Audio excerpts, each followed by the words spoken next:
Poder e Política, com Alexandre Garcia.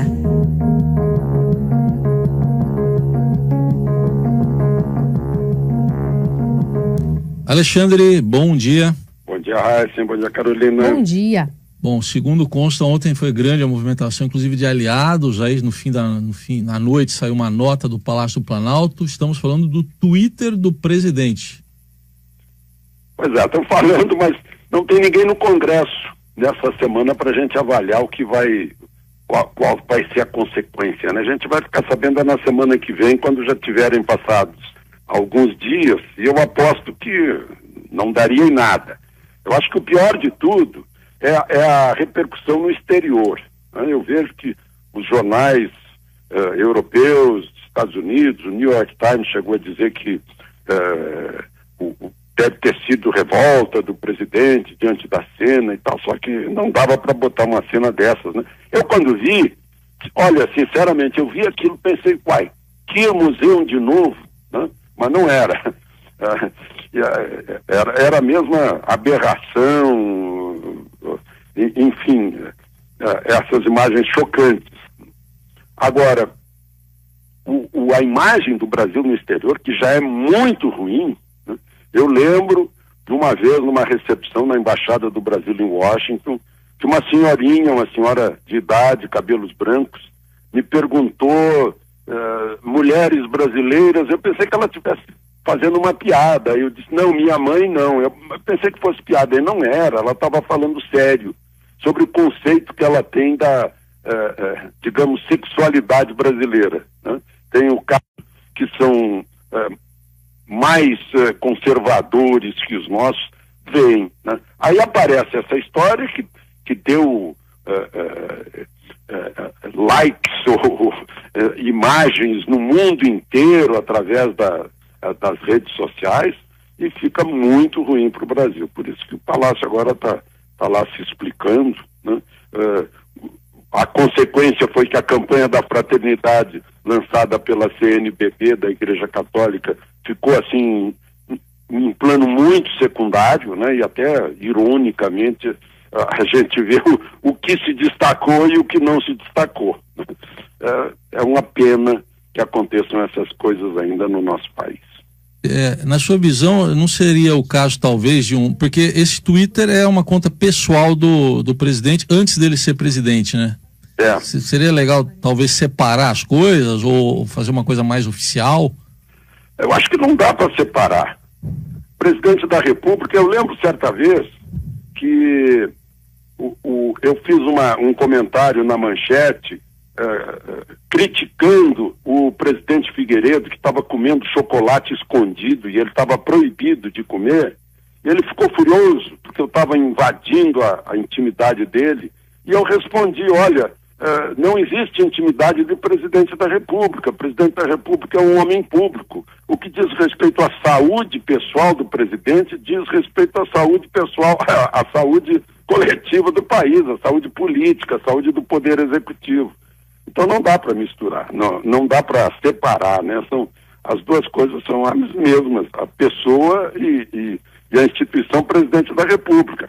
Certa vez o presidente Itamar Franco me ligou e eu respondi, como vai, presidente? Não me chama de presidente, me chama de Itamar. Eu sinto muito, eu vou continuar chamando o senhor de presidente. O senhor agora é presidente da República, né? E eu estou me dirigindo ao presidente da República e não à pessoa Itamar Franco. São inseparáveis, não adianta. Alexandre, outro assunto é o Brasil, que vai para uma reunião importante lá no Quênia sobre meio ambiente. E o Brasil é o quarto maior produtor de lixo plástico no mundo, fica atrás de Estados Unidos, China e Índia, um relatório que foi divulgado pelo Fundo Mundial para a Natureza, e coloca o Brasil numa posição complicada, especialmente nas proximidades aí, na iminência desse grande evento lá no Quênia.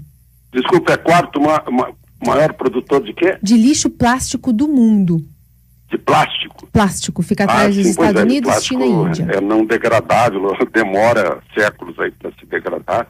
Estão fazendo campanha para usar canudinho não plástico. Eu já usei no Rio há pouco tempo canudo de de papelão, de papel. Mas, enfim, eu acho que nós não vamos fazer um papel feio, não, tirando essa história do plástico, né? Tirando a história das barragens que despencam, né? Agora, se a gente olhar no macro, vai ver que, por exemplo, terras indígenas, que tanto falam, é 13% do território brasileiro. Terras de agricultura e pecuária, de que tanto falam, é 9% do território brasileiro. Então tem muita coisa que precisa ser esclarecida no país a respeito da nossa proteção de meio ambiente. São Paulo se destaca por proteção do meio ambiente. Se a gente olhar o mapa de distribuição do solo, vai ver que os próprios proprietários de terra estão sim guardando aquela parte não desmatada, né? Estão voltando a florestar as margens dos rios. Eu acho que, de um modo geral, não estamos mal, mas ainda temos muito, muito que fazer. Agora, o que não pode é virar xiita, fazer como, por exemplo, tem uma pessoa aí dizendo que é preciso cortar 50% da alimentação de carne no mundo. Aí vamos matar quantos por falta de proteína, né? Tem que pensar nisso. O Norman Borlaug, que é odiado por esses xiitas, ganhou o Prêmio Nobel da Paz em 1970 na Revolução Verde, que entrou com a genética no trigo, enfim, começou a revolução genética e aumentou a produtividade, aumentou, portanto, a produção, e aumentou a população e as pessoas se alimentaram. Agora, não dá para a gente esquecer também das teorias do Malthus, e Brasília é um modelo disso.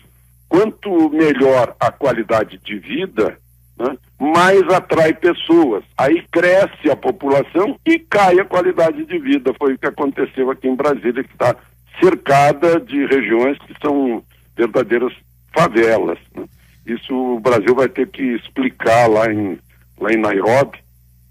Depois, aliás, vão sair de Nairobi, vão para o Washington assinar convênios que dizem respeito à Amazônia. Alexandre, para a gente fechar, aproveitando o tema, até a Amazônia é alvo de muita atenção por questões ambientais, mas tem o tráfico lá também. Pois é, está se descobrindo assim, uma onda grande de tráfico, né? De cocaína e de maconha, que vem descendo o rio, né? Vem descendo o rio, faz uma parada como é o nome do município? Coari. O município de Coari faz uma parada, depois vai para Manaus, né? Por barco sempre, são 360 quilômetros até Manaus. Ontem apreenderam 10 quilos de maconha, né? Graças ao cão farejador desembarcando em Manaus. Anteontem, uma apreensão de 30 quilos de maconha, mais 1 quilo de cocaína, 2 sargentos da PM envolvidos, mais 4 homens, tudo vindo de Coari. Certamente há uma outra fase que vai da fronteira do Peru, da Colômbia, para Coari. E eu estive olhando esse município de Coari, de onde sai petróleo e gás, e não é pouco.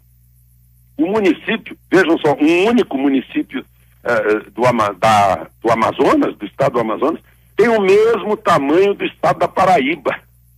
Então os problemas lá são gigantescos, e com a floresta, e com a dificuldade de transporte, só vai por água, aí o tráfico está se esbaldando por lá, né? Para chegar ao porto de Belém e dali sair para Europa e Estados Unidos. Este foi Alexandre Garcia, que volta amanhã ao Jornal Eldorado. Obrigado, até amanhã.